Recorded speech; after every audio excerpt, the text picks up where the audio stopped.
Syed dynasty 1413 to 1451। जैसे कि हमने लास्ट वीडियो में पढ़ा था कि किस तरीके से खिज़्र खान ने सैयद डायनेस्टी का एस्टैब्लिशमेंट किया था, तो आज हम आगे का टॉपिक कंटिन्यू करेंगे। तो खिज़्र खान जो थे वो फर्स्ट रूलर थे सैयद डायनेस्टी के और फाउंडर भी।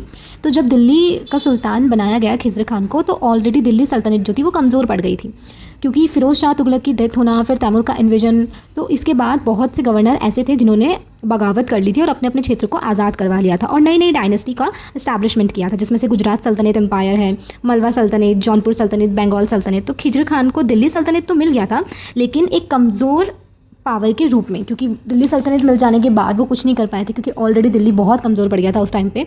तो सल्तनत को स्ट्रॉन्ग बनाने के लिए उन्होंने बहुत कोशिश भी की, लेकिन उनका रिजल्ट कुछ खास था नहीं और ऐसे ही उनकी डेथ हो जाती है 1421 में। उसके बाद उनके बेटे आते हैं मुबारक शाह, जो बहुत काबिल रूलर थे पूरी सैयद डायनेस्टी के। खिज़्र जिस तरीके से तैमूर का गुलाम बनकर रूल कर रहा था, बट मुबारक शाह ने डिक्लेयर किया खुद को एक इंडिपेंडेंट सुल्तान। पहले जो कॉइन चलते थे खिज़्र खान के टाइम पे, वो ऐसे कॉइन चलते थे जिसमें तैमूर का फ़ोटो होता था, बट इस टाइम पे जब मुबारक शाह आए तो उन्होंने अपने ही नाम और अपने ही फ़ोटो के साथ कॉइन का मिंटेड किया।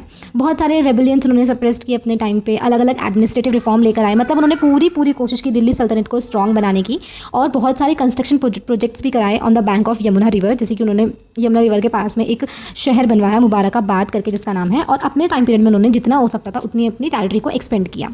मुबारक शाह की डेथ हो जाती है 1434 में। उसके बाद उन्हीं के भतीजे आते हैं मोहम्मद शाह, जिनका रूल पीरियड होता है 1434 टू 1445। वो बहुत केयरलेस रूलर थे अपने टाइम में, उन्होंने ज़्यादा कुछ किया नहीं, अपने मंत्रियों को स्ट्रॉन्ग बनने दिया बस। और ऐसी उनकी डेथ भी हो जाती है 1445 में।